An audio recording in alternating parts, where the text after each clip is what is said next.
So yeah, we're just gonna like. Are we good? All right. Hello everyone. Thank you for coming. So this is the second part of our Math 1A seminar, all about algebra. So we have two presenters today. Otto, that's a problem. Yeah. Oh wait. There we go. Okay. Problem solved. But yeah, we have two presenters today, Otto and Aaron, and they'll explain what they're going through. But yeah, thank you for coming. If you haven't signed up, we have a registration form. Let me know if you don't have it. All right, let's get started.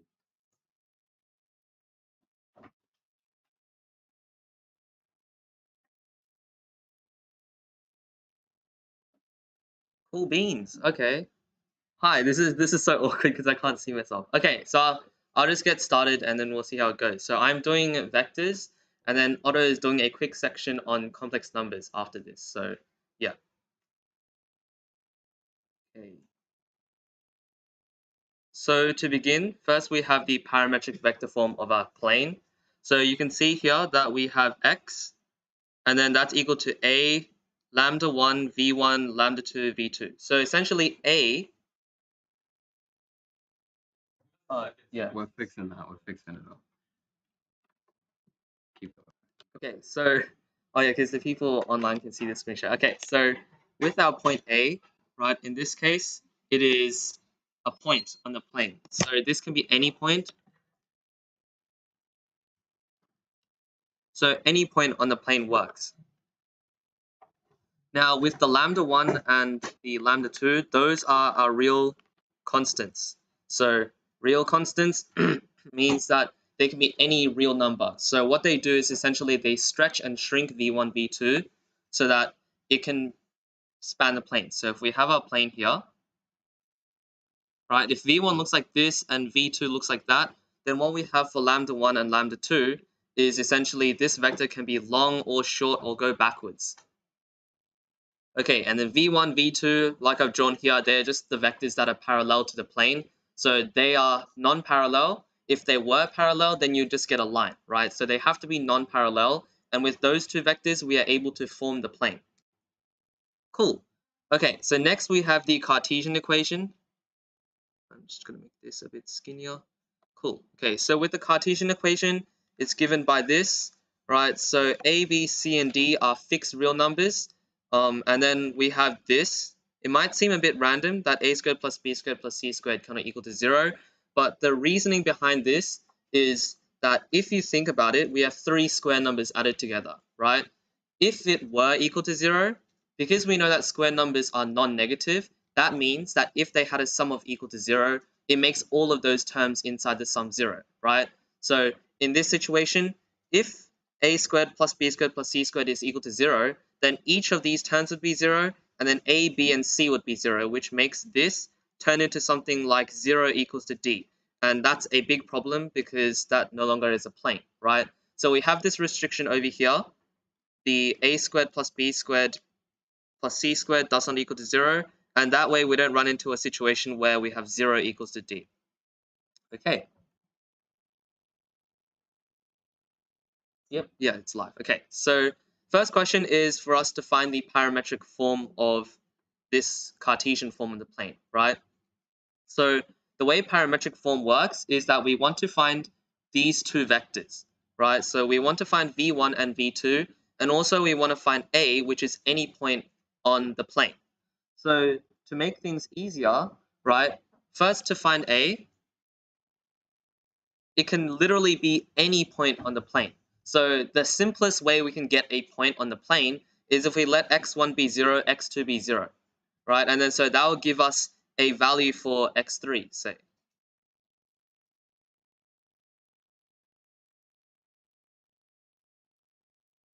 So what I have done here is I've just found any random point, right? So the way I can find any random point is to set two of the variables to whatever number I want, and then let the third variable be solved from my equation. And so if I solve it, I get x3 equals to negative 7 over 5. So any point works as long as it's on the plane, right? So we know if it satisfies that rule, then it will be on the plane. You can choose any other numbers you want as long as this equation is satisfied, then we're good. Okay, next thing we need to do is to find V1 and V2. So the strat here that I like to do is essentially what we have is the Cartesian form. If you think about it like an augmented matrix, this will become 2, 3, 5, and -7. So if, right, we have this augmented matrix and we are trying to solve it, we know from before that this is the value that is the coefficient of the x1, that is the coefficient of x2, coefficient of x3, right? So if we were to solve this, we're basically solving it for x1, x2, and x3. In here, this term, the 2 term, is a leading variable, right? So if we were to circle it, this makes this column and this column non-leading columns.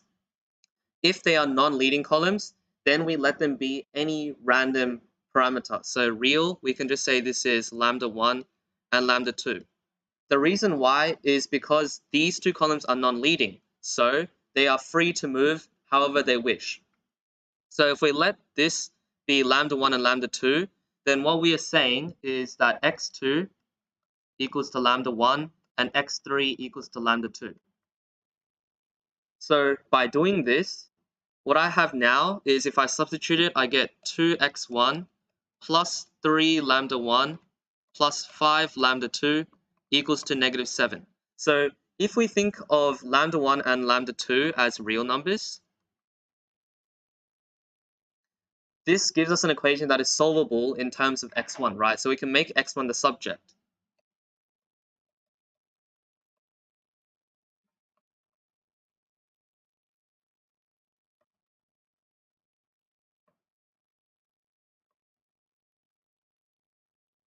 Okay, so now that is our x1. What do we know about x2 and x3? Well, we already have x2 and x3 because we defined it when we said let x2 be this and x3 be that. So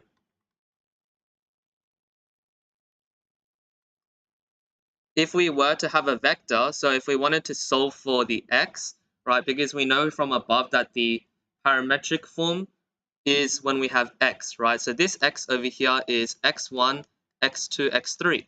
And we've just solved for x1, x2, and x3, so we can combine them to get our ultimate vector. Let me just make some space. As x equals to -7/2 minus 3/2 lambda1 minus 5/2 lambda2, and then lambda1, lambda2, because that's what x2 and x3 are equal to.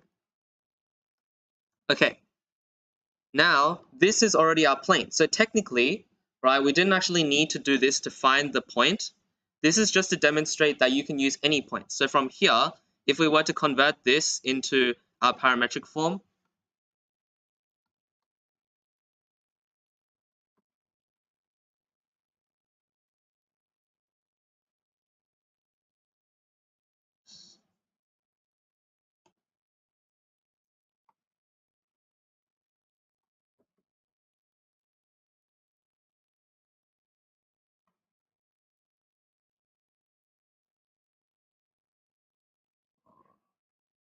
how do I do this?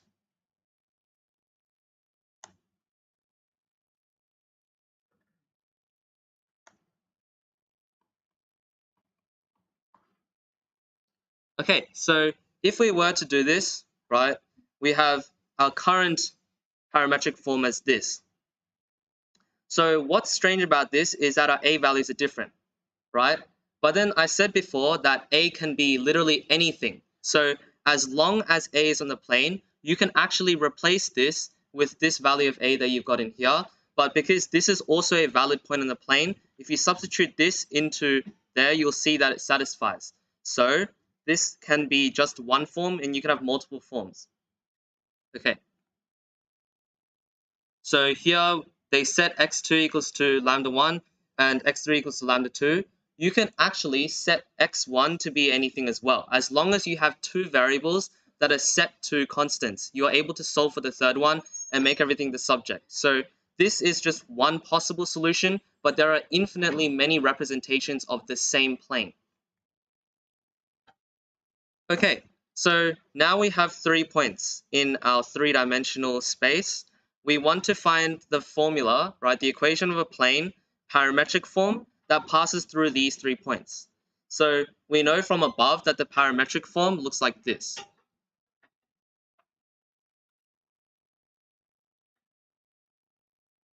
V1, oh my goodness.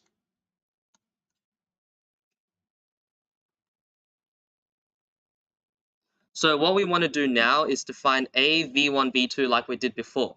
So A, like I said, can be any point on the plane. You can pick any point. So we're already given these 3 points. So the simplest point that I can find is a point that is already given to us. So I can just say, let A equal to this point, right? Because it can be any point that is on the plane. So it's also equally right if I let A be this point, right? Or this point. But I picked this one just because it's the first one, so it makes it simple. Okay, so if I were to draw the diagram of our plane again, this is V1, V2. To find V1 and V2, they are just two non-parallel vectors that lie in the plane. Once again, they can be any two non-parallel vectors, right? So we can just form a vector, say AB, and the other vector that I want can be AC. Right? As long as they are non-parallel, then it works. So AB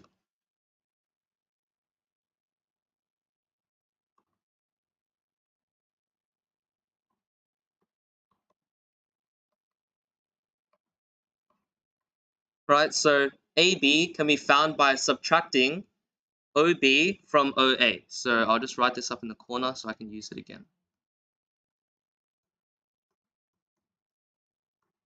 Similarly, AC equals to OC minus OA. So I can just do AC equals to OC minus OA.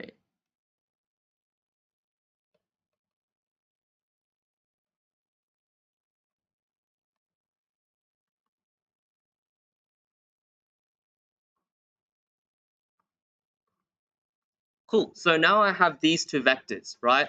And if I have A, V1, and V2, I'm able to directly find the formula of the plane just by putting it into the parametric vector form. So x equals to A, so my A point was that.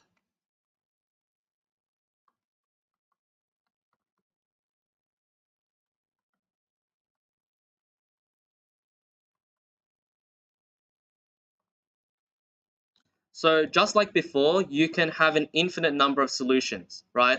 They all describe the same plane. So as long as they are satisfied, so as long as this point lies in the plane and as long as this vector, these two, lie in the plane, then this formula works.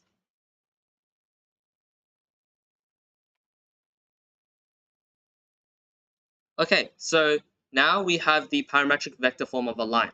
So you can see here that it is in Rn. So it does not have to be in 2 dimensions or 3 dimensions. It can be any Rn. So for the line, we have x equals to a. So once again, this is our point. And this is the direction vector. So with our direction vector, what it does is it dictates the direction of the line, right? So we have one point here, and then that direction vector tells us which way the line is facing. So with that direction vector, we're able to define the whole line. So this question asks us to find the intersection of this line and the plane. So if we were to write x out in full, x would be equals to this.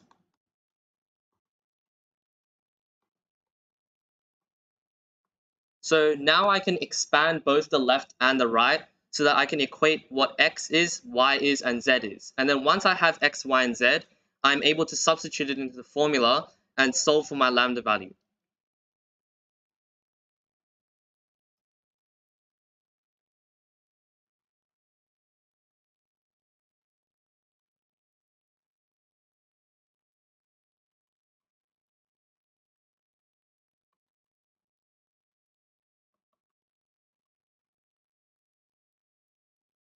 So I have my x, y, and z now.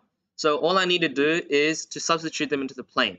The reason why I'm doing this is because I want to find the intersection, right? So if we want to find an intersection, that is just the common points between those two, right? So we have that line and the plane. So to find the intersection, I make it when they are equal, and I find that particular point. So I take this x, substitute there, y there, and z. So I get 9 plus 4 minus this.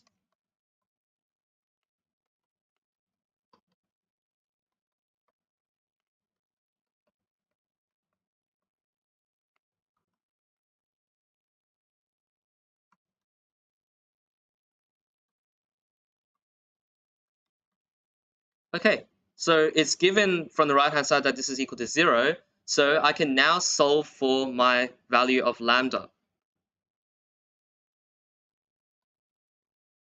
Hopefully I haven't done anything wrong so far. So lambda equals to 2.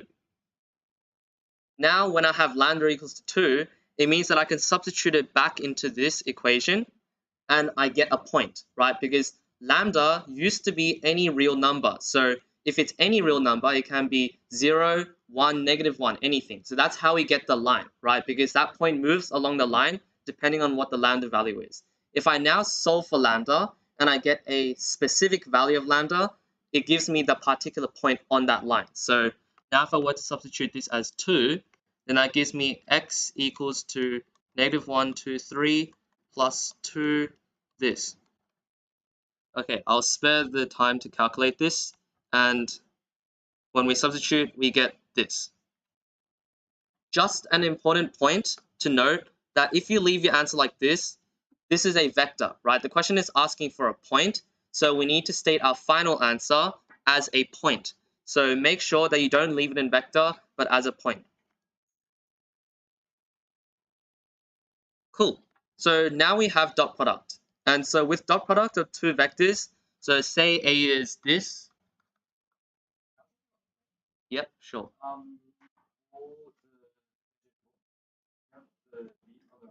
Yeah. If D is a parameter, then what you're doing is you are shifting the plane up and down. So if D actually sets a parameter, then it just describes the whole 3D thing. So it doesn't mean anything. D determines the height of where that plane is. So if you have, say, I'll just write on here. So just this, right? These three, if you say it's equal to 0, then that's one plane, right? If you change that value of D to 1, then what you're doing is you are shifting that plane up by 1. Yeah, these are parallel planes. Yeah, so the D just determines how high it is. Yeah, all good? Cool, okay. So back to here, the dot product. So if I say A is this, A2 ... AN, and B is this,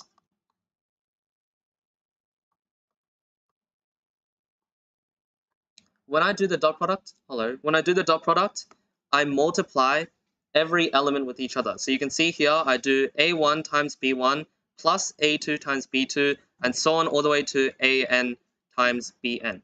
So it might seem like a simple process, but it is very useful because of this other form.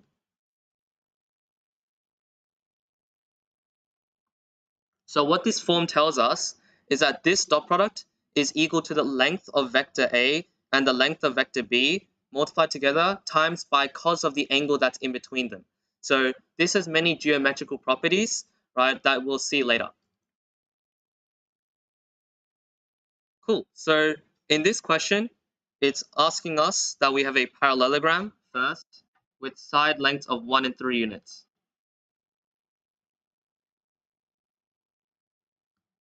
If we take the lengths of both of the diagonals of the parallelogram and then square each length, the difference between these squares is 6. Then find the acute angle between two non-parallel sides. Okay, so this block of text is kind of hard to process, but what it's saying over here is if we take the lengths of both of the diagonals, so let me change the color. So if I take this as my first diagonal, I take the length of that diagonal, and then I take the length of the second diagonal, Then I find the difference between the squares of those lengths. I get 6. And then it asks us to find the angle, the acute angle between these two sides. So the way I would like to approach this question is to let one of the sides be my vector and the other side to be another vector. And it's very convenient for us in this case because vectors work very well with parallelograms.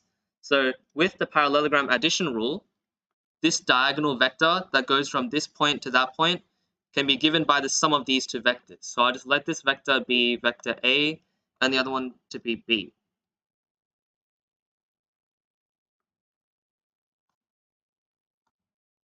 Cool. So the main diagonal is A plus B. The other diagonal, which goes down that way, is B minus A. So the way you remember this is either you can think of it as if you go from the head minus the tail, or you can think of it as A plus this gives you B. So make sure that you remember the correct order because it should be B minus A, not the other way around. So in this question, it doesn't matter if we take B minus A or A minus B because the process is identical. So now we take the length of this diagonal and that diagonal, and then we square. Then the difference between these squares is equal to 6. So I can just write it out like this.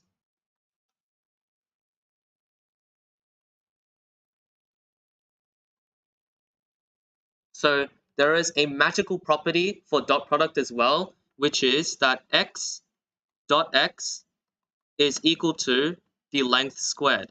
So from here, if we take this rule, we can just write this as A plus B dot itself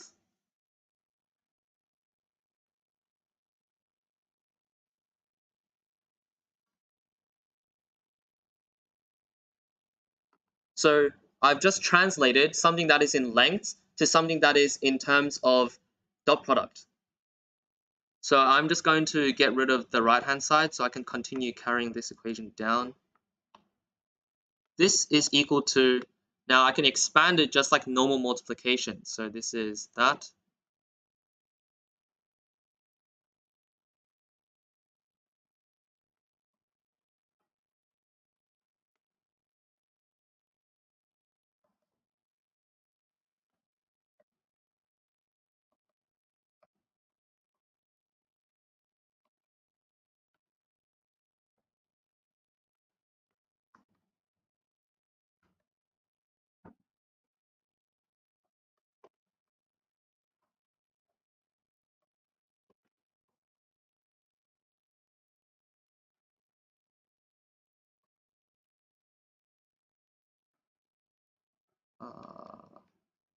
Okay, and then we can cancel off these. So do keep in mind that the order in a dot product doesn't matter. So this A dot B is the same as B dot A. And then so if I combine everything together, I get 4A dot B.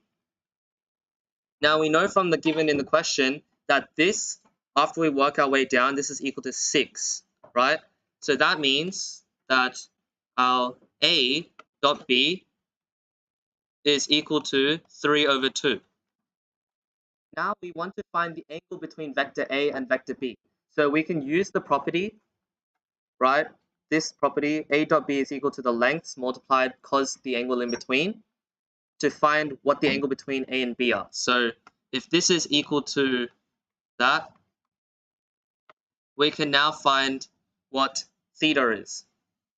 So this is length of A and this is length of B. What is the length of A and the length of B? Well, that's just given to us in the question. So we know that this is 1 and the other one is 3. So this can be literally just 1, 3 cos theta.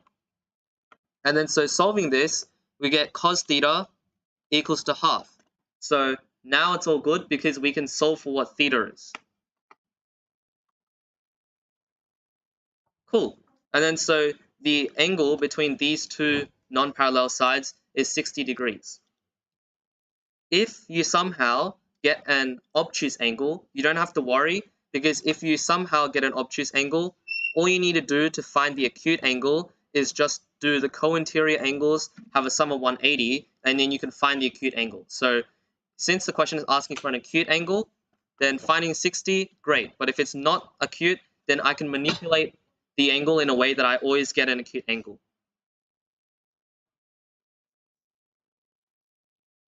Because it's given to be 6, but it can be negative or positive because we take the difference to be 6. Yeah, so it can be negative 6 if you want, but then you just have to solve it and then you get your obtuse angle. Yeah. Yeah. Okay. My mouth is really dry. Okay. Next we have the cross product.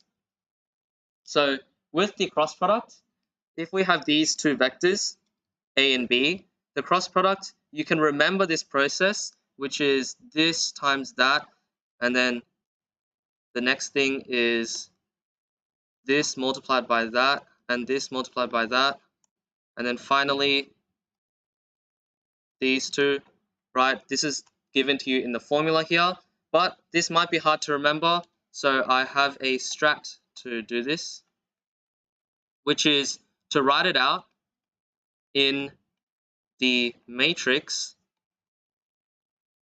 and then this just becomes a process of solving for the determinant of this matrix. So this is kind of illegal, but it's just to help you memorize the formula for cross product, because this over here is a massive chunk, right? And if you couldn't be bothered to memorize this, then you might as well just think of it in a different method that allows you to get to the same answer just for working out. I'll show you guys how to do this method later when I actually apply it in a question.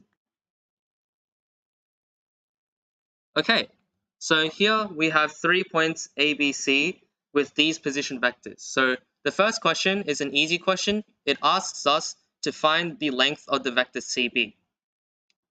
So if this is point A, point B, and point C, then how do we find CB? This is just OB minus OC, like we saw above, right? AB is OB minus OA, so CB is OB minus OC. We have the point OB and we have the point OC, so we can go ahead and substitute that.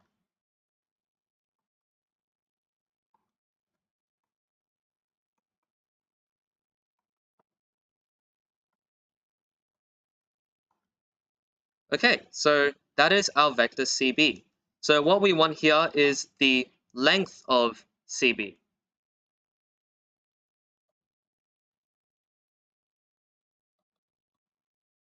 So by the distance formula, so this is just Pythagoras applied on multiple dimensions. This, right, I couldn't be bothered to calculate it, so here we get the length of CB as the sum of the things squared equals to the square root of 106.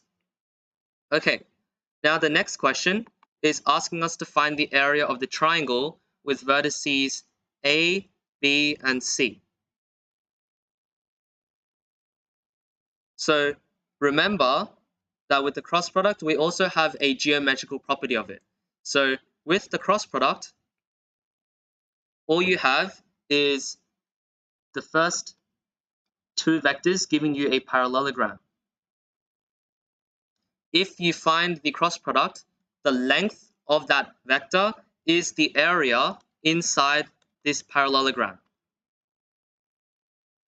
Cool. So we can apply this, right, to find the area of the triangle, because the triangle is just half of our parallelogram. So now all I need to do is find these two vectors, take the cross product, find the length of it, right? That gives me the area of the whole parallelogram. What I want is the area of just a triangle, right? So the triangle is half the area of the parallelogram. So then now I figured it out. Cool. So here, right, this is the area of the triangle that we want. To find AB, just do B minus A. So AB is equal to this.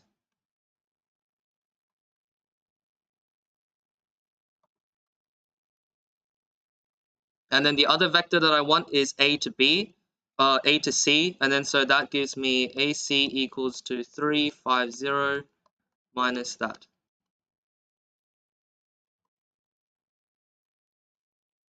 Okay, so then now I want to find A cross B. AB cross AC. Whoops. So that gives me the area of the parallelogram that's formed by the vectors AB and AC. So in that case, right, I just take the first vector and cross it with the second vector. So here you can either, so since your exams are online, you can just use Maple and just chuck it in and get your answer. But it's always good to know how to do this process by hand just once. So in the future, if you need to do this process on paper, then you know how to do it. So since we have our two vectors here, then I'll write it out in my matrix.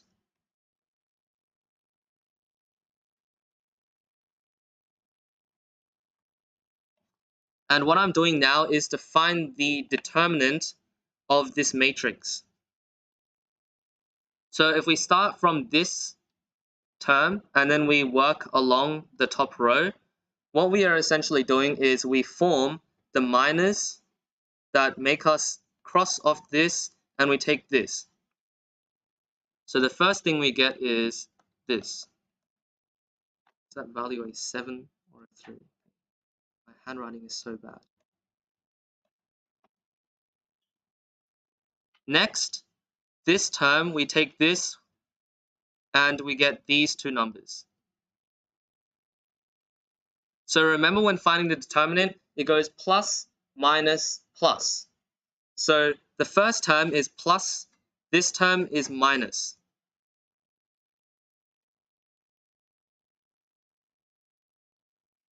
And then finally, if we take this, yes, it's getting really messy. We cross off this, and then we get our 2 by 2 matrix over here.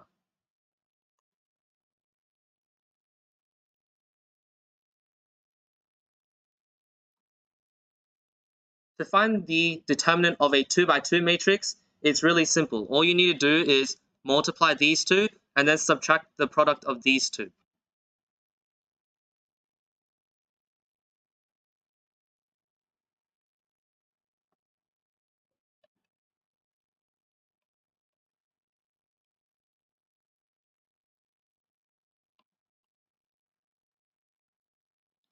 Okay.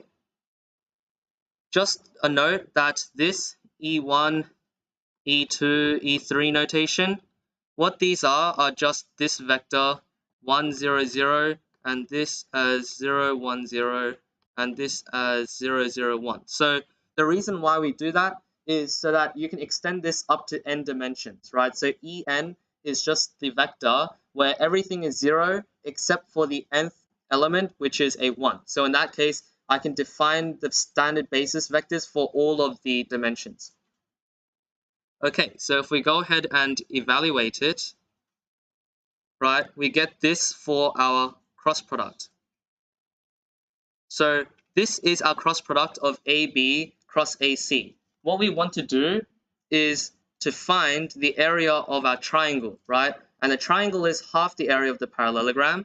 So we take the length of this, which is square root -1 squared plus -5 squared plus -12 squared.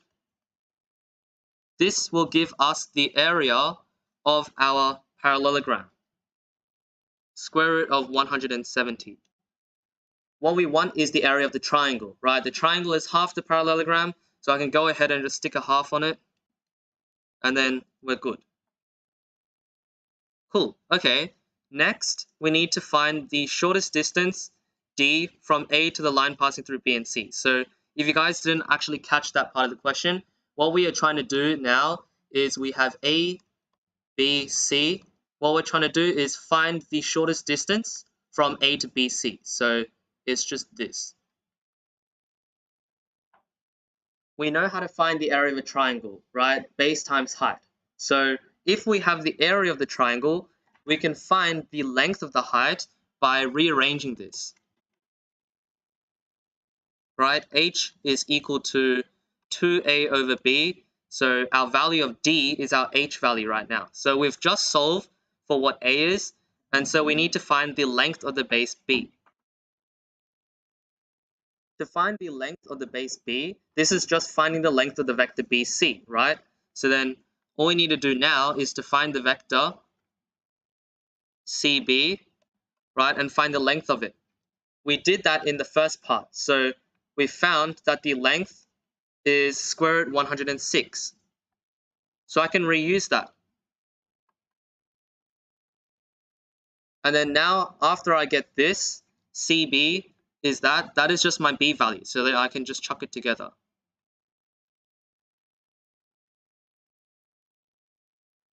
And then cancel it off, and then I get this.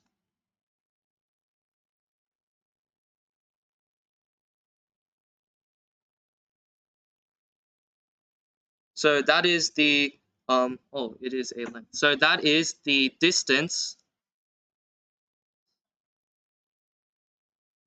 That is the distance from A to the base BC. Cool. Next, we have the projection. So the projection of vector A on B is given by this formula. So it's A dot B over B dot B multiplied by B. So these are vectors A and B, but when we take the dot product of two vectors, what we get is a scalar, right? So then A dot B is a real number, and B dot B is also a real number. So we get the fraction A dot B over B dot B. That means that this is just a scalar multiple of B, right? So this number over here tells us how long our vector B is. So if this is B, then we can stretch it, or we can shrink it, or we can make it go backwards, right? So if lambda is negative, then we get the vector B lambda is pointing in the opposite direction. So this is the projection formula, and what this says now is that this projection is parallel to B. So if I were to draw this in a diagram, projecting the vector A on B is just taking the shadow. So the projection will be just this vector. And you can see from the diagram that I've drawn that that yellow vector lies on top of that vector B, right? So that means that they are parallel because it's just B that's been shrunk. If you have a different scenario where A is like longer, then it's all good. Still, taking the projection is just taking the shadow of A onto B. So if we were to take the shadow, then that'll just give us the projection like this. So it doesn't matter where the B is, it's just B gives us the direction. So the projection will be parallel to B. The length of the projection is given by just taking the length of this. I can derive this quickly, so all we need to do is the length of that. Because this is now a real number, what we can do is we can separate it.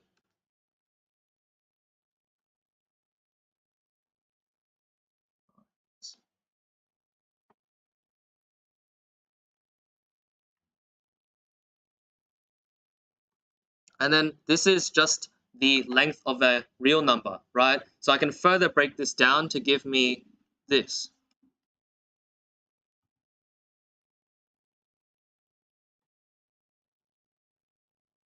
Okay, another thing is that this B dot B is literally just the length of B multiplied by the length of B, right? Repeated. So then I get this. This means that I can cross off that and I get my length of the projection. You can choose to remember this, but in my opinion, I feel like it's easier to remember the projection formula because from 3 in it, right? So then this projection formula, easy to remember, and then so just take the length of this, I can always derive this. But this formula also isn't too hard, so you can choose to put that in your knowledge if you want. So here's a harder question, which is to find the distance between two skew lines. So the best way to do a vector question is if you have a picture of the situation in your head. And what do you want to do? Find the distance between two skew lines. So for people who don't know, skew lines are just two lines in 3D that are not parallel and not intersecting. So what that means is you can imagine that you have one line over here and you have another line over there, right? They are not parallel, but they don't intersect with each other because they pass over and under each other. So that means they will never meet each other. What this question is wanting us to do is to find the shortest distance that is between these two lines. So what we need to do is to find the distance. If you think about this situation, right, the distance in between is actually the perpendicular distance, right? Because if we take a diagonal distance, it could be anything. So by the shortest distance, it is when the thing is perpendicular to both. So what we are trying to do now is to find the actual perpendicular distance between these two. So if I mention the word perpendicular, that should give you guys a few ideas, right? Cross product.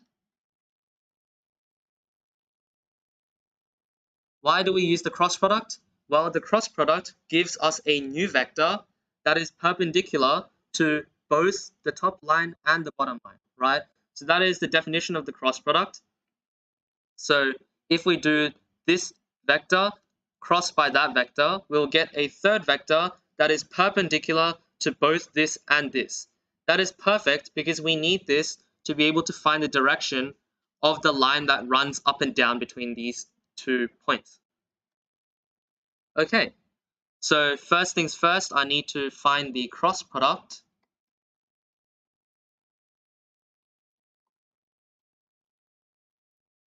So this is just a point, that's just another point. So what we're interested in right now is the vector over here and the vector over there, which gives us the directions of these two lines. Once again, I can write it out in my illegal format here. So you can't actually like use this as working out. It just, as in you can use it as working out on the side, but you can't use it as an actual solution. So if you're actually finding a solution, you can just write like the cross between them. But since your exam's online, you can either use Maple to get the answer out, or you can just use this process. This is like working out. Yeah, like, you know how if you do, say, 1 times 2, you just say 2, right? But then if you have bigger numbers, this, you should get your answer. But then on the side for your working out, you do this, right? You can't submit this in your exam. So you just use this as a way to find your answer. Yeah.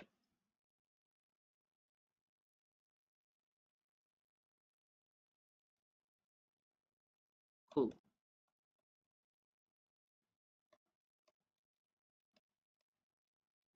So always remember, this thing always catches me off guard, but always remember that when you're solving for the determinant, it goes plus minus in the top row, yeah? So don't forget that it's a minus sign here.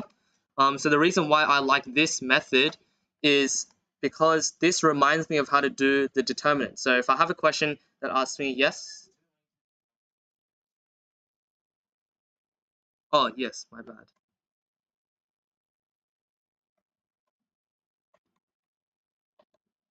Oh, I keep on writing that because I look at it first. 1, 3, okay. So the reason why this method is like beneficial to me is because I just learned how determinant works. So if I do this, then I can revise both the cross product and the determinant at the same time. Okay.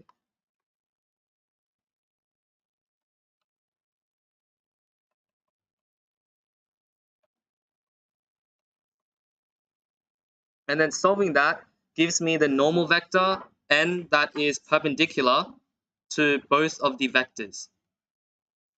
So if you remember the formula, you should be writing this directly, but if you don't, you can still get to your answer n by doing the process above.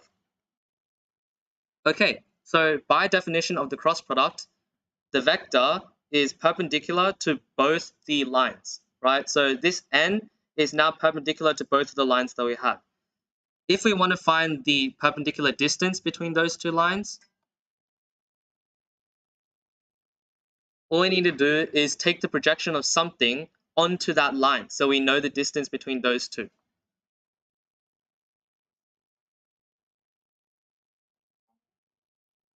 So it's right-hand system. So if we have A, B, this is a cross. Yeah, so A, B, and then cross. So I think this is A, this is B, and then that's your cross. Yeah? Good? Okay. Okay, so this is our n, and n is perpendicular to both of these lines.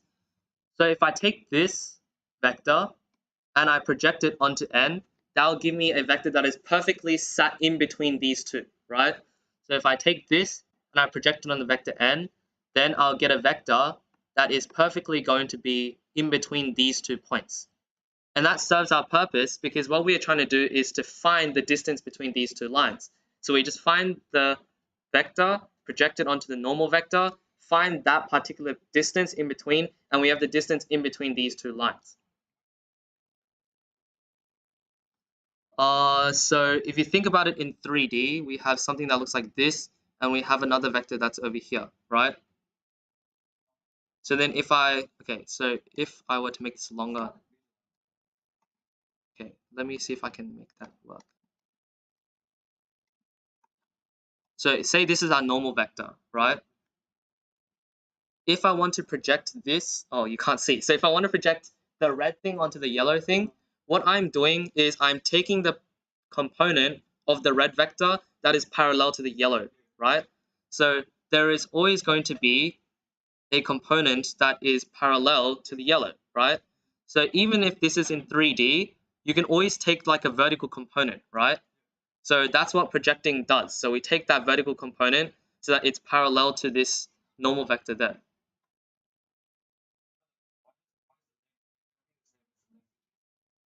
I see. Okay, so the reason why that happens is because this vector is the vector between these 2 points.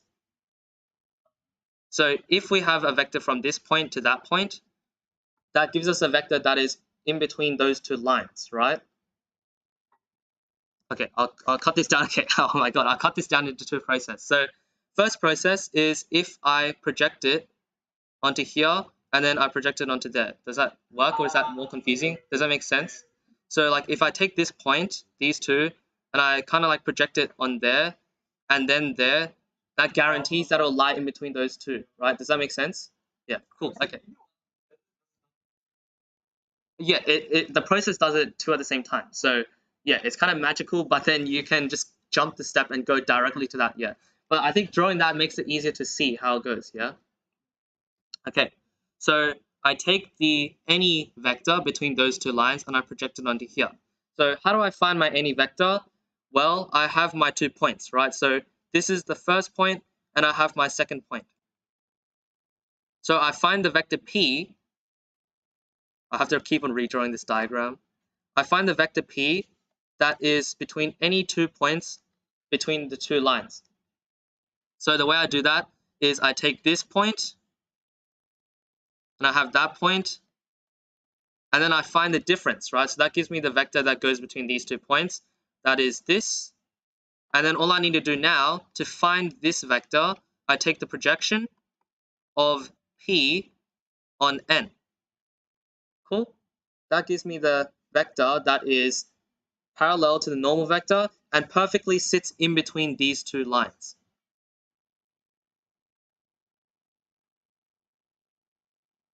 P, where's my P? 4, 15, 5, dot this.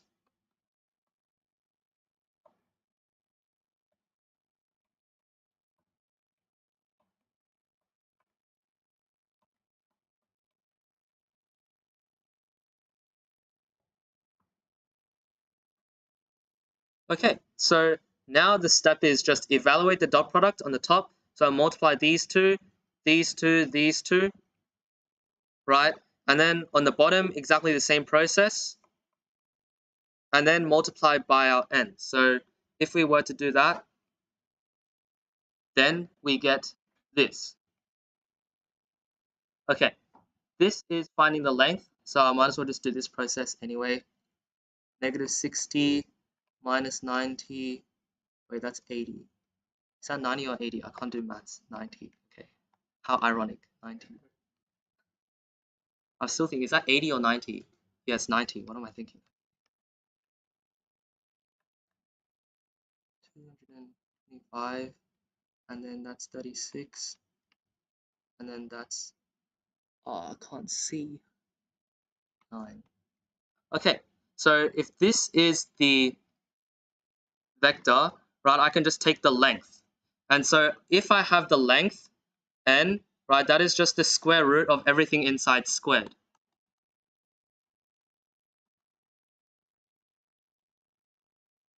If we also note that the bottom is literally just those squared, then we can cancel the square root term with the squared of it on the bottom. So overall, what this gets us is just like the situation before, where we had a dot b over the length of b, right? So you can use this, or you can evaluate this. Either way gets you to the exact same answer, because this formula was derived by doing this process generally. And then what we get now is this. And then after, we can just simplify, and then we can get this for our answer. Or if you want to be pedantic and make it simplified,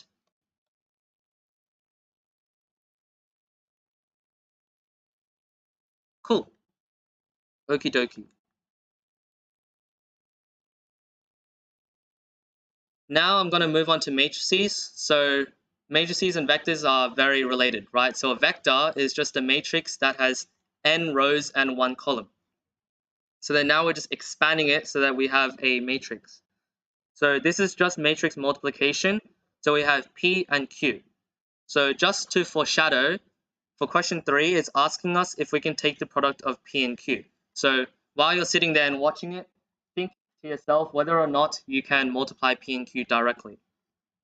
Okay, so I'll begin the first question, right? So we want to find the matrix product of P and Q transpose. I'll just evaluate the transpose first because I already have my P matrix over here. So Q transpose, to transpose a matrix, all you're doing is swapping the rows and the columns. So when I just saw this, I always got confused with larger dimension matrices, which way everything goes. But if you think about it as swapping rows and columns, you'll never go wrong. So if we look at the first element, right, this is 1. 1 is in the first row and the first column. If I were to swap it, it would still be first row, first column, right? So then it'll be in my first row, first column. On the next term, this is in the first row and the second column. Now, if I swap the rows and column, what does that become? Second row, first column. So this becomes second row, first column. And then I go on to this term over here. This is in the first row, third column, right? If I take the transpose, I swap it, that becomes third row, first column. So then I have my 1 over here. Similarly, this is second row, first column, so then it'll become first row, second column. And then I can just copy the rest. So that is the transpose of the matrix Q. And then what I'm trying to do now is to evaluate the product P and Q transpose. So that is multiplied by this.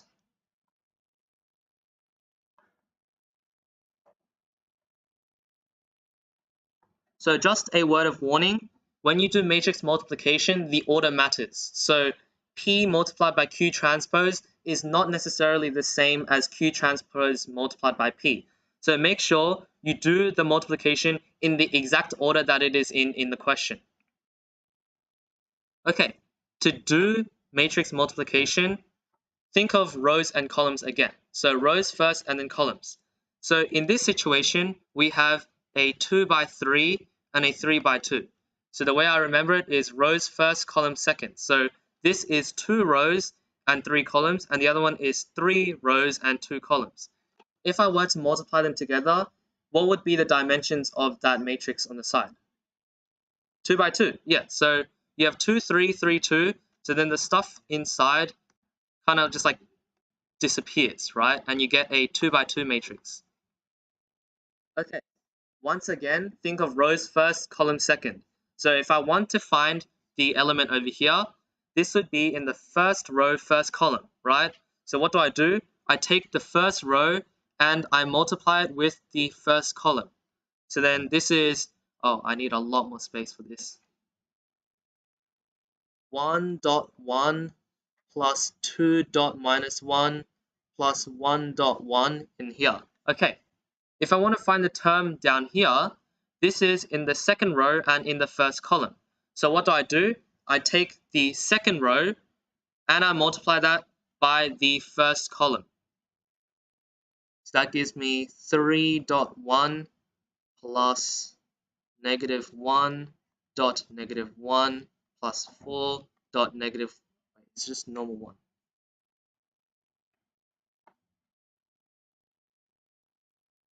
Okay, and then the same process on the right.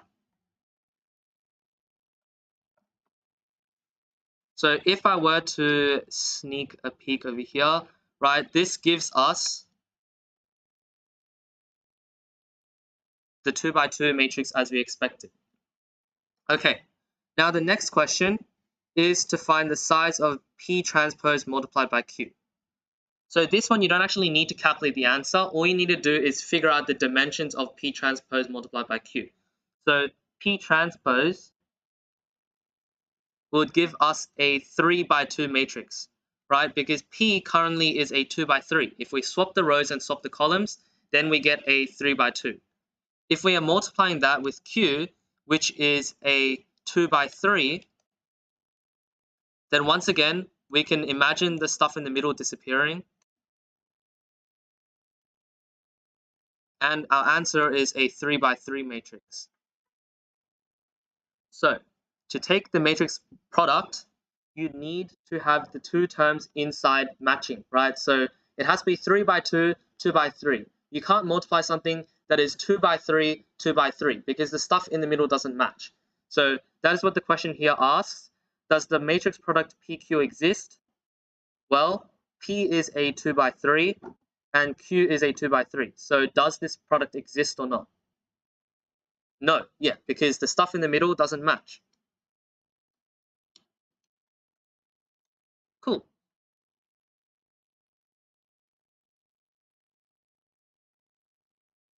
Next, we have solubility from row echelon form. So if we have a matrix and we reduce it down to row echelon form, so just a reminder, row echelon form,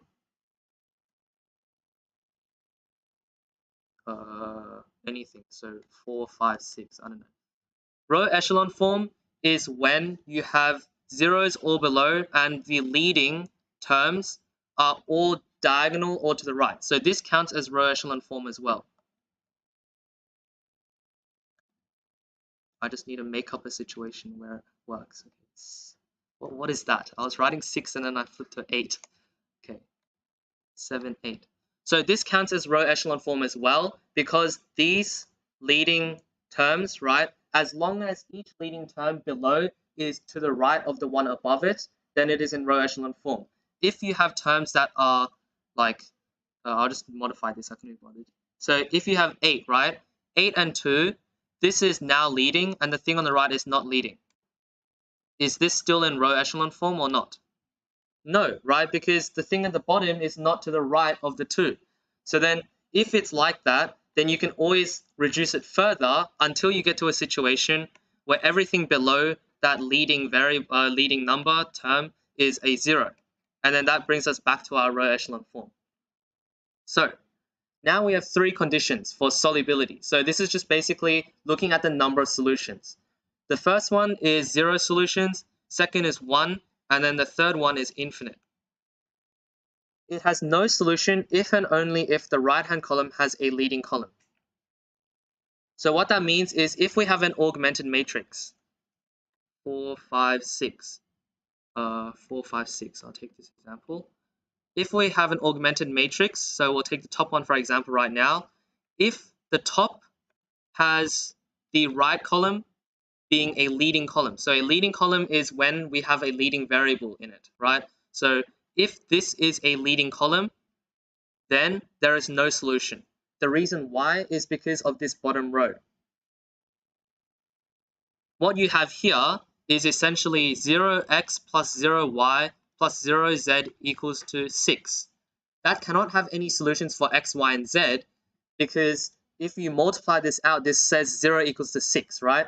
So that's impossible. So if you have a situation where you have 0, 0, 0, and then you have your augmented matrix, right? This is 6 on the right-hand side. this has no solutions because you can't have 0 equals to 6. Cool. So next situation is you have a unique solution if and only if every column on the left is a leading column. So in this situation, we saw that this column was non-leading, right? So that gave us a problem. If now we make that into a leading column, convenient, this is now all of these are leading columns and the right is no longer a leading column. If you have this situation, well, you can just use back substitution and you can solve for x, y, and z explicitly, right? So right now you have 8z equals to 6, z equals to 3/4, and then you can take that value of z and substitute it back into here, and then take that value of y that you can figure out and substitute y and z into these two values, and you can solve for x. So you go backwards from the bottom, which is why it's like back substitution. Okay. Yes. What do you mean not including y? Every column on the left. So on the left-hand side of the augmented matrix, so this 3 by 3 is, yeah, so if this is a 2, then all of the columns are leading, yeah? All good? Okay. Finally, the system has infinite solutions otherwise. So the last case is if you have something like this. So say this is a 0, right? And I circle out all of my leading variables.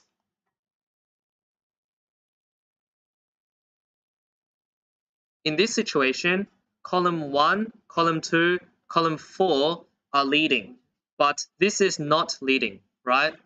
Whenever you have a non-leading column, that means that you can substitute a parameter for it. It can be anything. So let that be lambda element of R. So this might give us flashbacks to the question at the very, very beginning.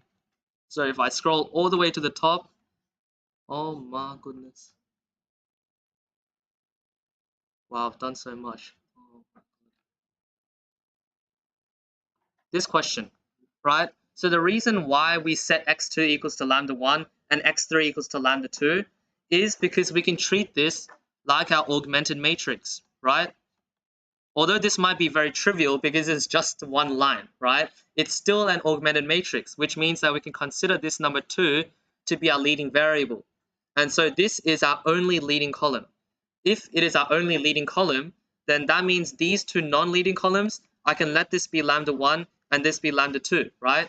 So using that same idea, okay, scroll all the way back down.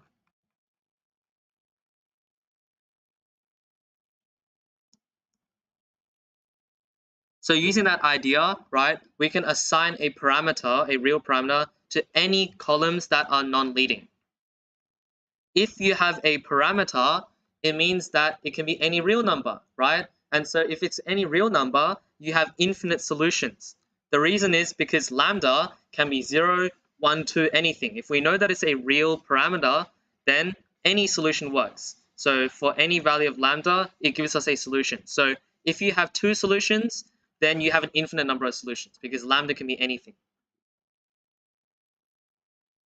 Okay, so this question. For some values of the parameters a, b, and c, and d, right, this curve passes through the points a, b, and c. So explain why the following equations can be used to show like that point lies in the curve.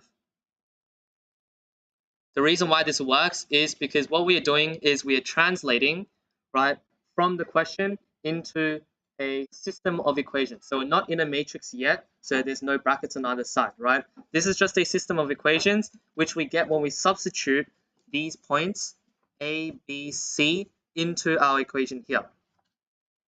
So if we take this value of x in each case, right, and we substitute it into here, and we take our y values, and we substitute it into here, we have 3 points. So that means we are able to generate 3 equations.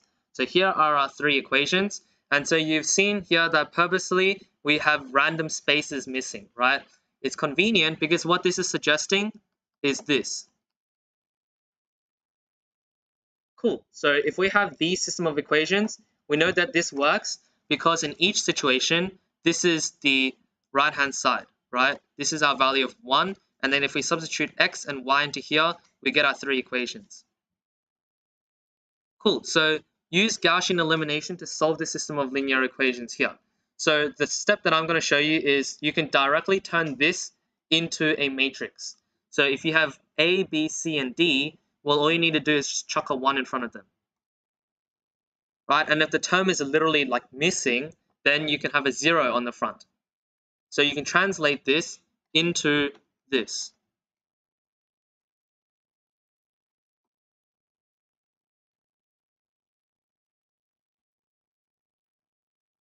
Okay, so this is our augmented matrix here. I'm not actually going to do the process, but I'll give you a few methods that you can do this in. So either, first things first, if you have your exams online, right, which is the case, then you can just use MATLAB or Maple, and you can get this into a reduced form, or even better, you can get reduced row echelon format, right?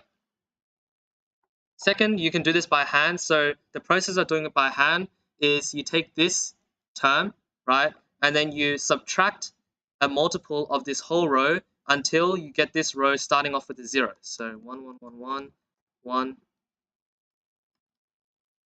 I lied. I said I wasn't going to do this. Okay, so you have this, right? So if we subtract 4 of the beginning row, then we get this row, right?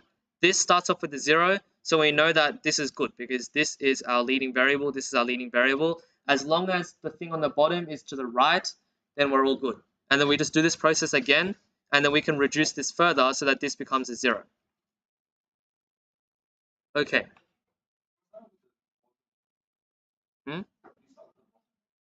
What do you mean? I mean, you can start off at the bottom, but I recommend starting from the top because it just works out.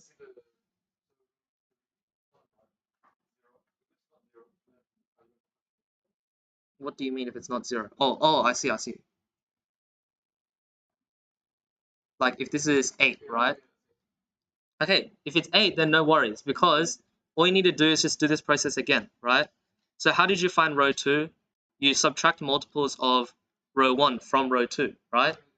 So you do exactly the same thing, but instead of subtracting 4, I subtract 8, right? So then this just becomes that. Yeah, you can do this because elementary row operations, you can do an unlimited number of them, right? Because it's exactly the same thing each case. So if this is non-zero, then you just do that process twice. Yeah, and you can extend this to however many like ways you want.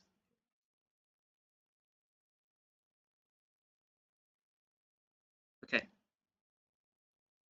So you can get your format right here. You can use Maple, MATLAB, or just do it by hand. But I recommend using a computer if you have a computer, right? Since our exams are online, then use this as a tool. Okay, next question. Are there 0, 1, or infinitely many curves of the form this, which pass through the points A, B, and C? So right now it might be in a cryptic format, because how do we suddenly get from this matrix, this matrix, to figure out how many solutions there are? Well, what this matrix tells us is the solutions for A, B, C, and D, right? So if we were to solve this augmented matrix, what we get is the solutions for A, B, C, and D. If there is one solution for A, B, C, and D, there is one solution, right? If there is no solution for A, B, C, and D, then there are no solutions. Otherwise, there are an infinite number of solutions for A, B, C, and D. If we have that situation, then we have an infinite number of curves which can satisfy this, right? Because if we were solving for A, B, C, and D, then that fixes our formula to be like, say, for example, if A is 1, B is 1, C is 1, D is 1, just for example, right? Then this gives us one particular equation. If somehow this becomes like a variable, any number, then this could be 2, 3, 4, right? Then we suddenly have an infinite number. So it's either 0, 1, or infinity. There's nothing else in between. Okay, so we look at our current augmented matrix and we identify which columns are leading. So here, 1, 2, 3. 4 is non-leading. So what can we say about 4? Well, we can let D be any parameter. If D is any parameter, then we have an infinite number of solutions for A, B, C, and D, right? Because A, B, C, and D, just like off topic, if you have D as lambda, then when you do your back substitution, C will be in terms of lambda, B will be in terms of lambda, and A will be in terms of lambda, right? So everything will become in terms of lambda, and then if you solve it, I'm going off course again, so something lambda, lambda, lambda. So say this like 2 plus 4 plus 3 minus lambda minus 2, right? If you solve for your A, B, C, and D, what you get is actually a line, right? So if you have one free variable, this becomes a line. And then if you have two free variables, so say another one was mu, then you become a plane. So solving the system of equations for A, B, C, D looks like this. Oh, I can't draw on the side. Looks like this if you have a lambda. Otherwise, if you don't have a lambda, then all of these become numbers and then you get your point. Okay, so like we said, if this is lambda, then how many solutions do we have?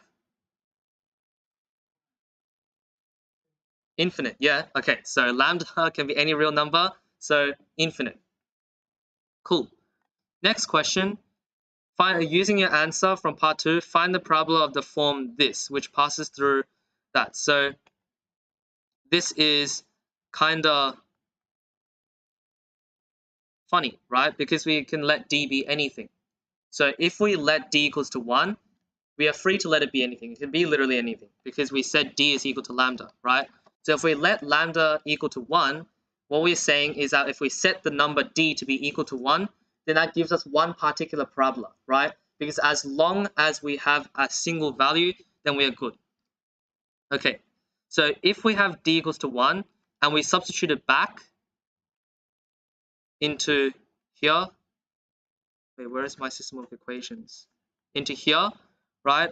Then we have enough to find what A, B, and C are explicitly, because A, B, and C, those are from leading columns. So as long as this lambda has a number on it, we're able to find A, B, and C as exact numbers. So if we have A, B, and C as exact numbers, then we can just find the formula by substituting the values of A, B, C, and D in. So this is our A, this is our B, this is our C, and that's our D.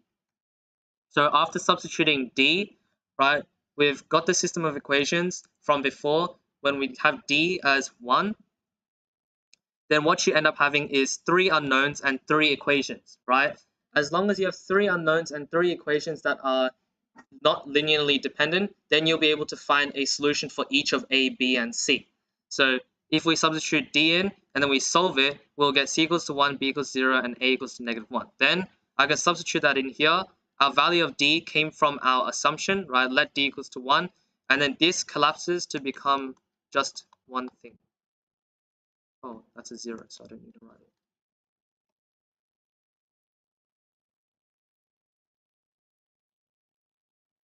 And then if I rearrange, cool, so that is our equation. So just remember, like the takeaway from this question is if you have any non-leading columns, then the variable lambda or mu or anything can be assigned to it. So yeah.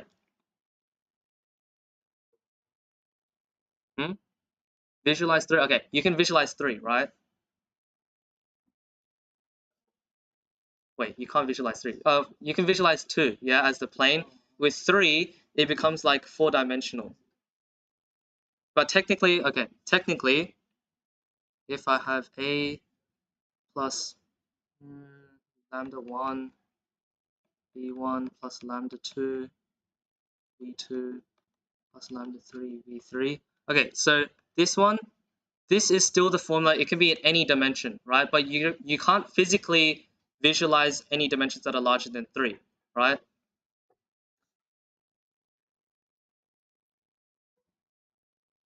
What do you mean? Infinitely what do you mean by infinitely many solutions? Yeah, so if it was of this form, then this would describe like a region, like a 3D area inside like say 4D or 5D. So it's just like how you have this. This is a line, right?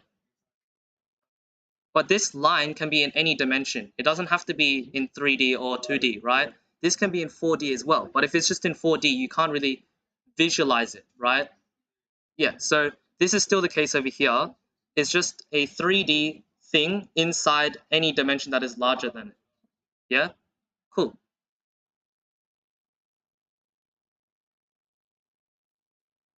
Okay, so some properties of determinants. So with the determinants, I have determinant of A multiplied by B equals the determinant of A multiplied by the determinant of B. So next we have A is an invertible matrix if and only if the determinant of A doesn't equal to 0. So this might seem a bit random, but it's like really nice, right? The determinant of A, if it's equal to 0, then you cannot find an inverse. If it does not equal to 0, then you can always find an inverse.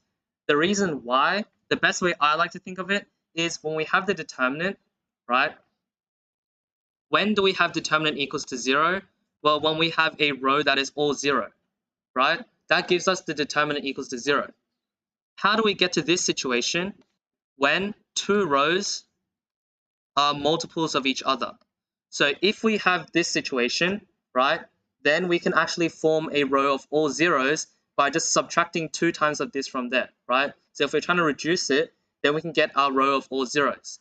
When we get a row that is all zeros and we try to figure out the determinant, then our determinant becomes 0, right? So what determinant equals to 0 tells us is that 2 or more of the equations are like multiples of each other, or they are just like linearly dependent. So linearly dependent means that A equals to lambda 1b plus lambda 2c. So if you can make one equation as a linear combination of any 2 other equations, then you're always able to reduce it. Then you get a row of zeros at the bottom for your reduced row echelon format, right? If you have a row of zeros, then when you find the determinant, it'll become 0. And then we know from above that if you have a whole row of zeros in our augmented matrix, right? So if we let this be equal to something, then this has infinite solutions, right? 0. Wait, no, it's 0. There are 0 solutions because this is 0a plus 0b plus 0c plus 0d equals to 8. So because you have zeros on the bottom, that means that you have 0 solutions. If this is a number 2, then this will give us 1 or infinite solutions. So you have to look at the numbers above. If every single column is leading, then you have 1 solution. Otherwise, if one of the columns is non-leading, then you have an infinite number of solutions. Okay. Also, just another thing, just for fun, if the right-hand side is 0, right, this equation satisfies. So in this situation, it depends on the context. You have to look at the stuff above. So if I fill in all of the other numbers here,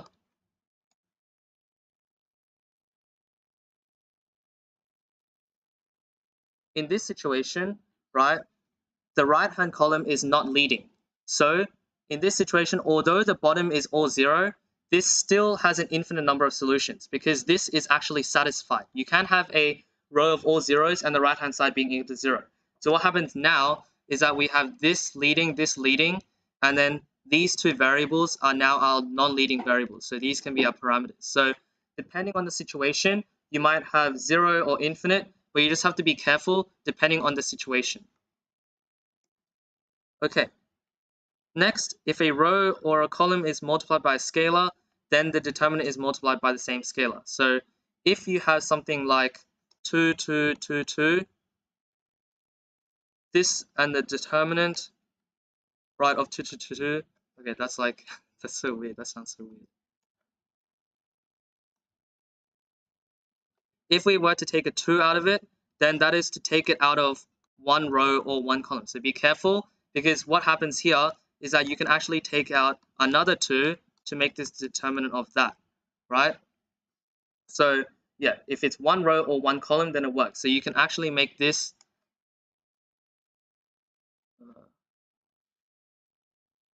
as well. So they are all like the same. So if you take a scalar out of a row or out of a column, then the determinant has this term basically factorized. Okay, so now we have to consider the 2 by 2 complex matrix given by A equals to this. So find A inverse in the case where we have alpha as a real number.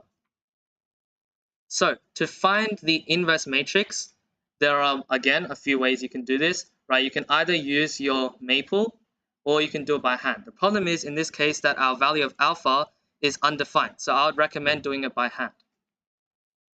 So for formula for inverse, if I can remember this correctly, let me just write up another vector. Matrix A, B, C, D. So if we want to find B inverse, we need to first make sure that the determinant is not equal to 0. So it's all good because it's packed in for us in the formula. So this is the formula. And then over here, what we do is we swap A and D, and then we take the negative. Kind of crazy, right? So you can remember this, or you can use maple if you have numbers. For 2 by 2. Okay. So if it's not in 2 by 2, the formula is a lot more complex, right? But then also another way that you can find the inverse is if you solve the augmented matrix this. So this is my go-to strategy for so you can only have this, right? A and I. Then when we solve this, what do we get? I and something on the right. Okay, I shouldn't have drawn a circle. I'll just make this say B. Right, so if we have A and I in augmented matrix format, then it is always possible to reduce A to reduce row echelon format, right? In that situation, if we have the look at the stuff on our right, then that becomes our inverse.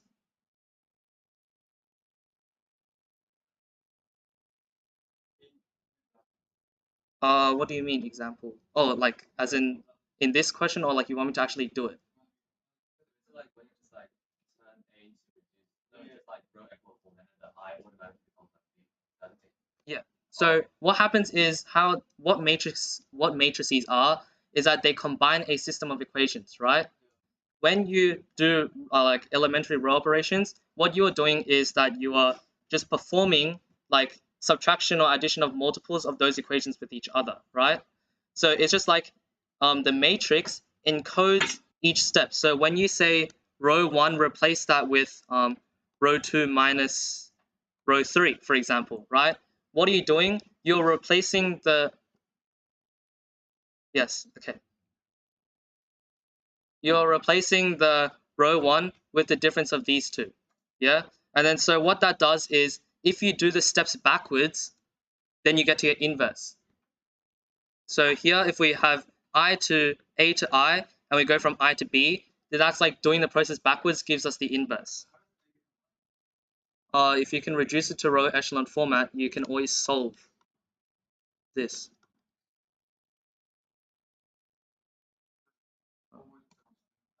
Yeah, if you can, okay, so if you can solve for A, right, if you can solve for the stuff in here, then you can always get it in this format. Because what is that equal to? That is like the I times by our values gives us our solutions. That gives us like our solutions X, Y, and Z, right? Identity matrix. Yeah. So I is when we have the diagonals 1 and everything else is 0. Cool, okay. So if you're able to solve for these values, then you'll always be able to get it so that you have 1, 1, 1. Okay, so find A inverse. So A inverse, we can use the formula, right? And then we get this. So what we did is we swapped the 2 and the alpha and we make the negative of everything. Okay, so for part 2, we need to find all the values of alpha so that the determinant of that is equal to -1. So you can either solve for A squared or you can find something else. So det A squared equals to det A multiplied by det A. So this is just using the property from above, right? That the det of the product is equal to the product of the determinants with each other. This gives you equals to -1. So we can solve for that equals to positive negative I. Okay, so if this determinant A equals to positive or negative I, then we have the determinant from here, right? So we found the determinant, or we used it in the bottom. This can be equal to I or negative I. And then if we solve for alpha, we can get half or 2i minus 1 over 2. So if you want to make this better, this is a plus bi format. Yeah? Okay. So now we want to simplify this expression. This just is a question on using your properties. Yeah, so if you have this inverse and that transpose, there are multiple things that we have to consider here. So the first thing is if we take the inverse of a product, then it becomes the stuff reversed. Oh, what did I write a T?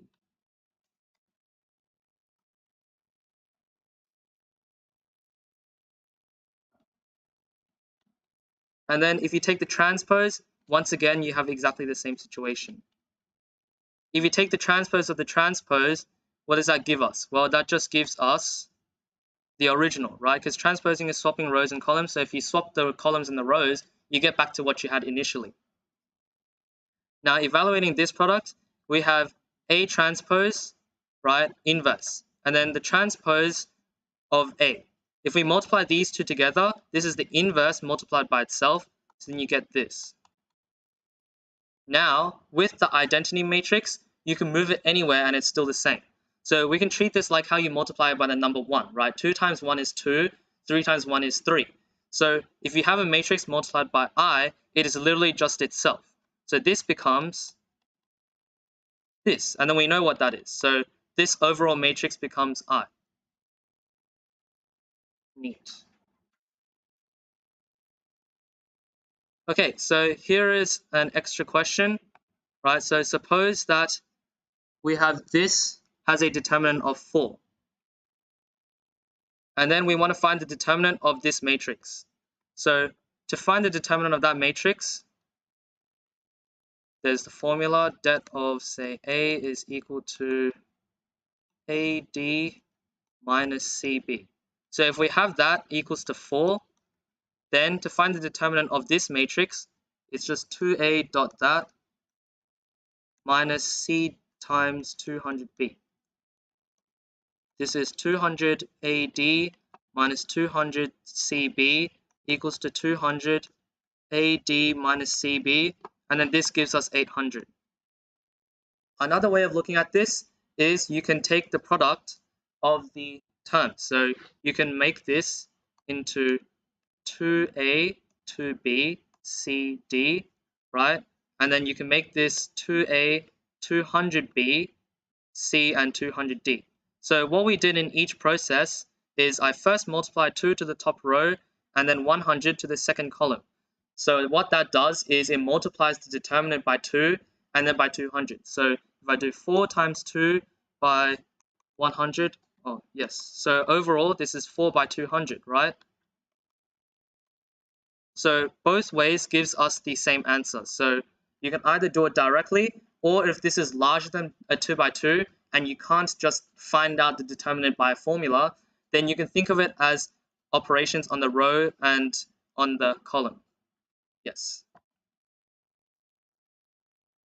Cool. So now onto complex numbers, where my guy Otto will be covering it until the end. So there you go. Thanks, man. Awesome job. Okay.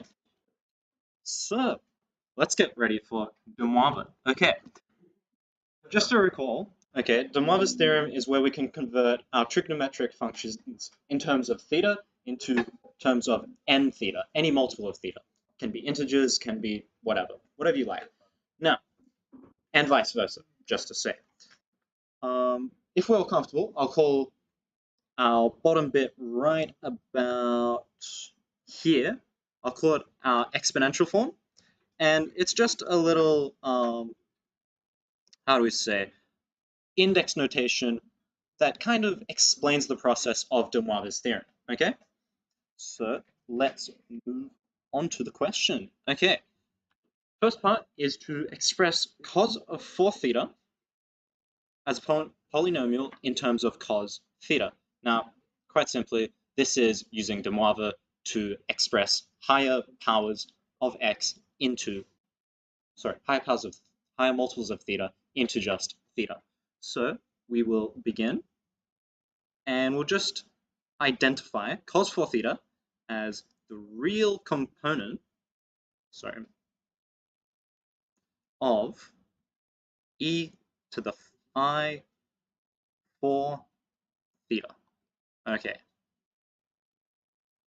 Now, sorry that's a mess, but I will do my best. So, considering this, we can then turn e to the I4 theta into e to the I theta all to the 4. Okay? And when we do this, we can apply binomial expansion by de Moivre's theorem and apply this neat equation to achieve this expansion. Now, as we can see down here,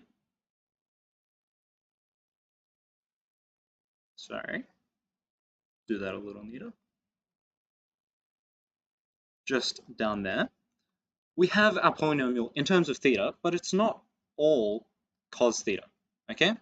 So we just apply our neat little trig identity to turn it into cos theta. And that's part 1 down. All right, let's move on to part 2. Hence or otherwise, find the roots of this polynomial. P of x equals 128 x to the 4 minus 32 x squared plus 1. Now, it might not be immediately apparent. However, we can substitute x here, okay? Now, when we look at 128, not all of us, but some of us might realize that this is a funky power of 2, okay? Should be 2 to the power of 6, if I'm not mistaken. Maybe, yeah, 6. No, that's 7. My bad. Felt wrong. 6 is 64. Yeah, my bad. Okay, now, similarly, 32 is 2 to the power of 5. Yeah, that looks right. Okay, so we can see that these two coefficients of x differ by 2 to the power of 2, but also the actual powers of x themselves also differ by the power of 2. So if we just apply u equals a half of x, okay, we can get p of u equals, we end up halving 128 4 times, so we get 2 to the power of 3. 2 to the 3, which we know is 8, times, not x, we want u,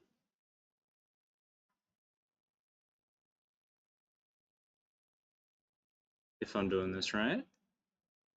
Probably should be 2 here instead, my bad. Minus, again, 2 to the 3, 4 there, plus 1, okay? And when we look at this, we can see that this is, in fact, very similar to this here. So then, applying x equals a half of cos theta into p of x, we can find that the solutions to this polynomial are quite simply the solutions to cos of 4 theta equals 0. Okay? So, applying this, we can just say that since cos theta in the unit circle is 0 when we're at pi on 2 and minus pi on 2, cos of 4 theta will be 0 when we divide this solution into 4 and add 2k pi, or 2n pi in this case, in the solutions. So, we end up with 4 solutions, for which we have pi, wait a second, just a minute.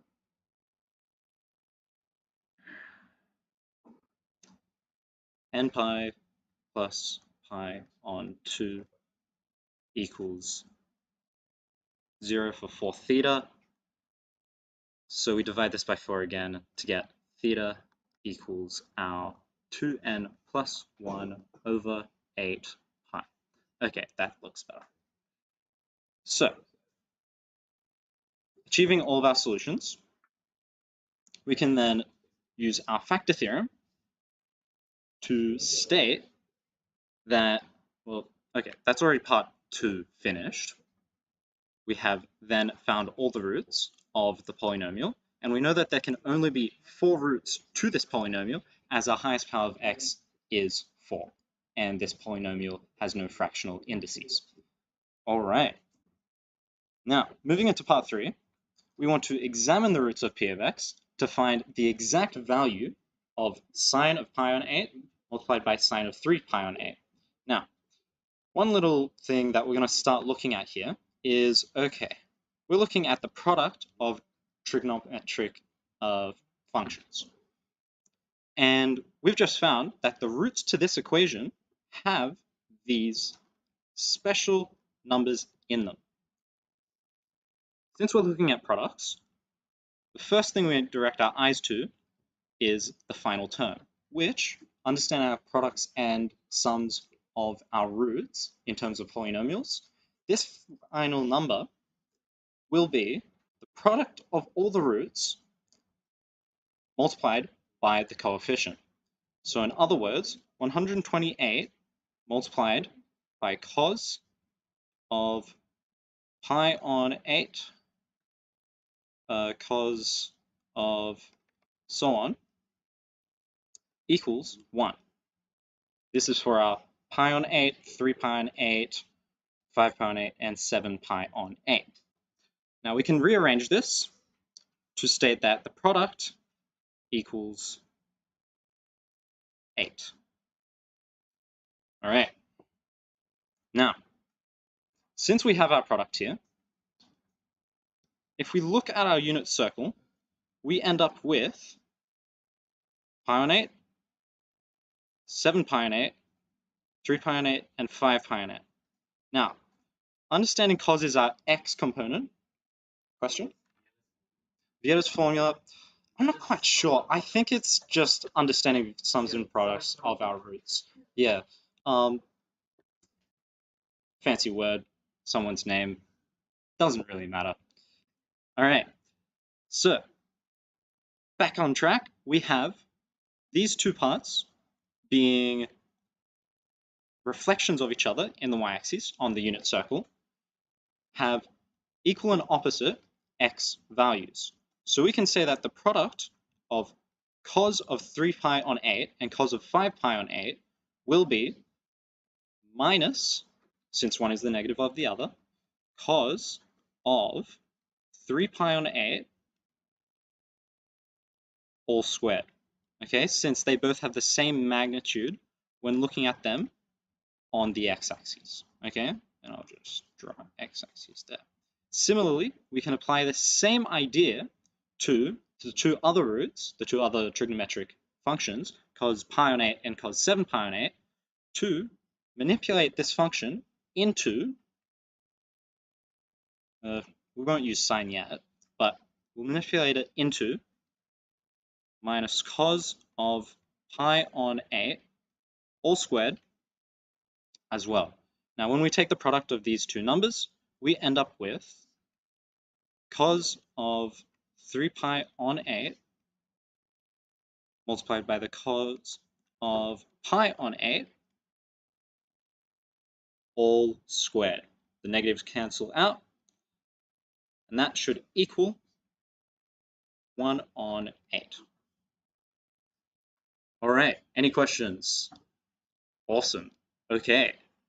Now, we can apply a trigonometric identity here, whereby the cosine of theta is equivalent to the sine of pi on 2 minus theta. All right. Now, when we apply this, we can convert these two trigonometric functions into their sine counterparts. Now, just looking back at the question, we want to find the product of sine pi on 8 and sine 3 pi on 8. We're getting awfully close to that now. We've turned our products into a valuable constant, which was our 1 on 8, as seen prior. And now we're converting those cosines into sines. Hopefully we can guess the next part of this solution. But just to point it out, we're going to take the square root of both sides. And since sine of pi on 8 and sine of 3 pi on 8 both lie, I'll just refer to our unit circle once more.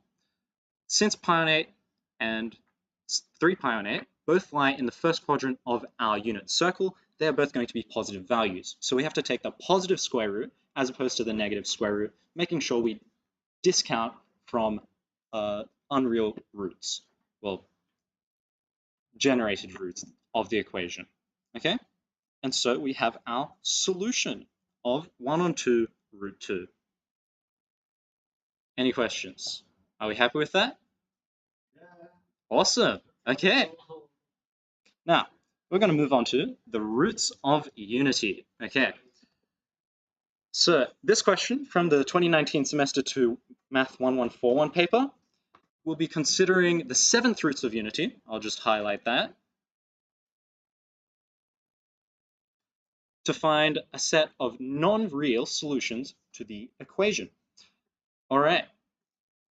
Now, when we look at our equation itself, it's not immediately apparent that we can just apply 7th roots of unity here. We have both sides to the power of 7, but it's not like we can take the 7th root and immediately jump into the working. This idea of considering the 7th roots of unity is we need some value, z, to the 7 equals 1, typically, okay? And that should generate us a set of solutions around the unit circle, starting with 1, and then moving around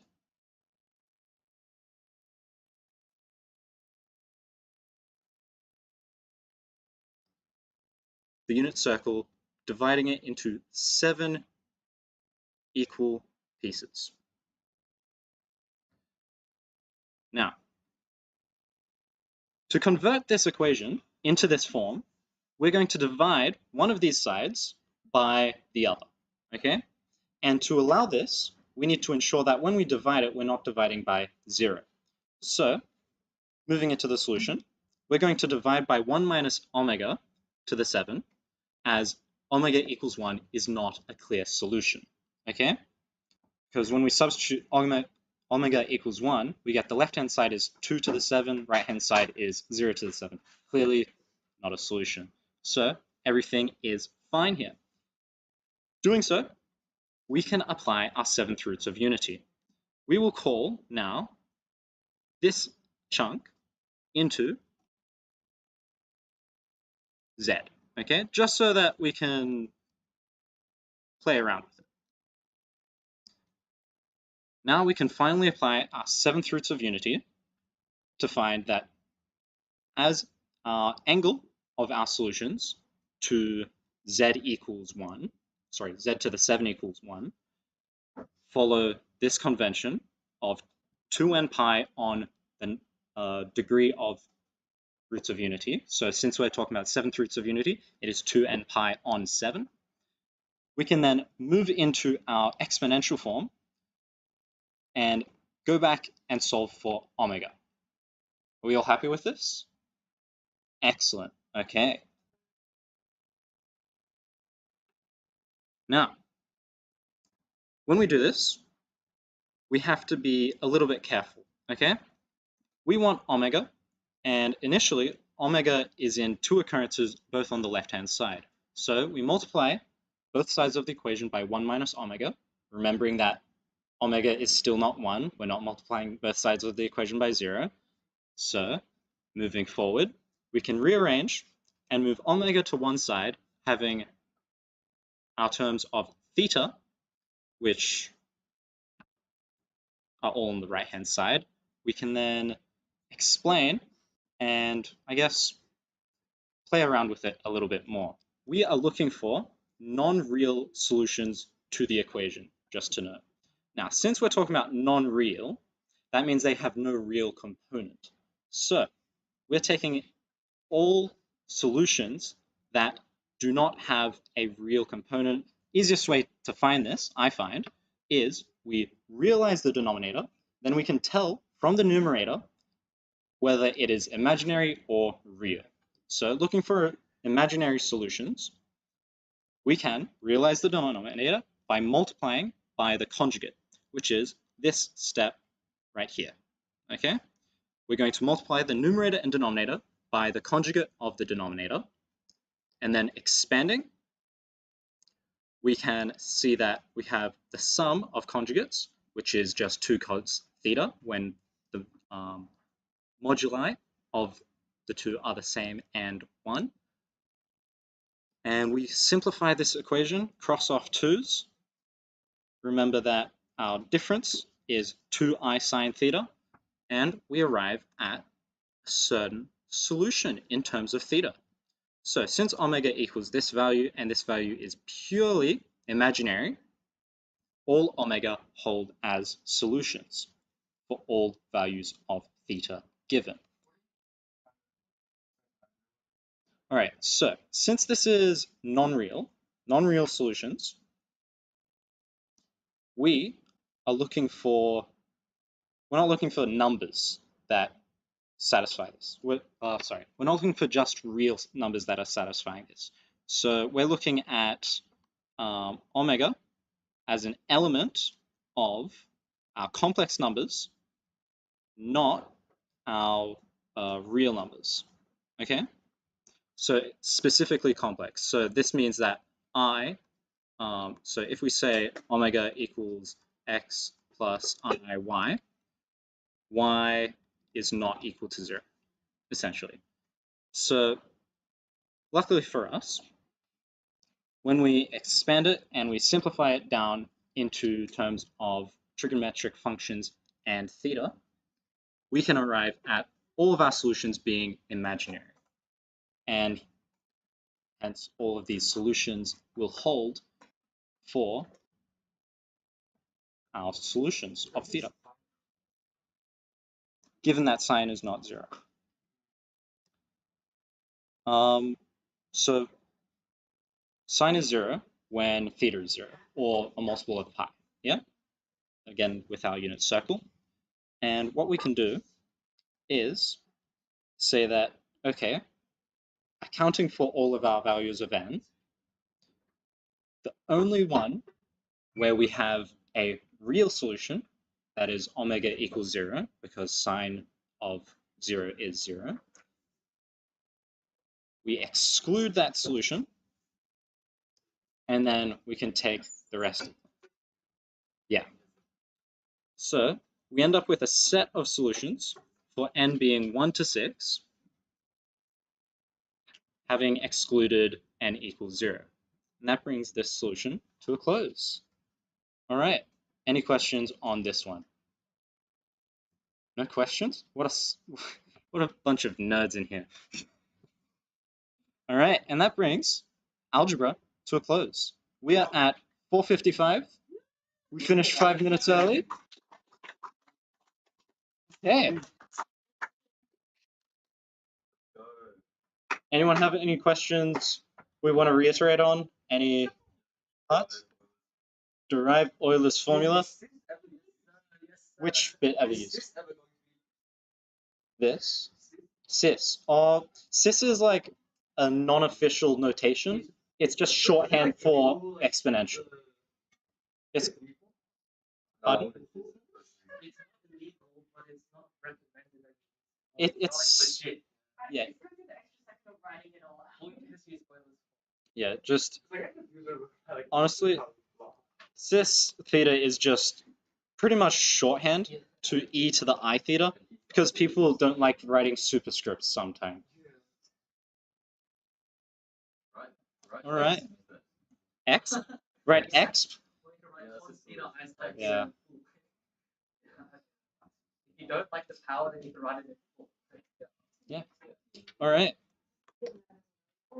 guys, thank you for coming to the 2-1. Sorry, no, what course is this again? Math 1A. Sorry guys. Thanks for coming to Math 1A revision seminars. Thank you very much again to our superstars Otto, Jess, and Aaron for taking us through this. Very nice work. Yeah, we'll be releasing the slides pretty soon. If you're doing 1081, we have that coming up next week as well, which is very exciting. I think that's all the first year courses we're doing this term. Also check out, we have other resources on the MathSoc website. I think there's like, I don't want to say what there is, but go check them out. But thank you guys for coming. Yes, we've got a lovely Maple workshop. Aside from that, thank you all very much for coming. Go smash your exam. Slay it down. Woo! Good stuff. All right. And thank you to everyone online. Bye bye.